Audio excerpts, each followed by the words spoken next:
दादू मामा खे ख़बर ॾींदा काशे जे ॻोठ कस्बो में लुंड बिरादरी जे एसएचओ पुट गुल मोहम्मद ख़िलाफ़ एहतजाज।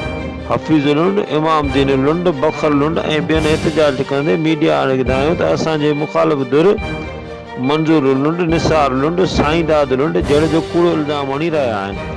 को जहिड़ो न आहे कि हू पाण गाॾी तां किरिया आहिनि ऐं न कूड़े इल्ज़ाम जी इंक्वायरी कई वञे।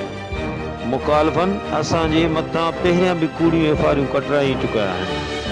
मुखालिफ़ धुर पैसे वारी आहे। एसएचओ पुट गुल मोहम्मद खां रिश्वत वठी असांजे मथां कूड़ी एफआईआर दाख़िल करे असांजे घरनि ते चढ़ाई करे चादर ऐं चौधरी जो तक़दस पामाल करे असांजी औरतुनि मथां तशदुद कयो आहे। मिसकीना हारी आहियूं। हिननि आईजी सिंध एसएसपी दादू खां मुतालबो कयो त वाक़े जो शफ़ाफ़ जांच कराई वञे। असां ग़रीबनि तां केस ख़त्म करे मुखालिफ़नि ख़िलाफ़ कार्रवाई करे इंसाफ़ कयो वञे। ये नाज़रीन ॾिसंदा रहियो मुंहिंजी सिंध न्यूज़।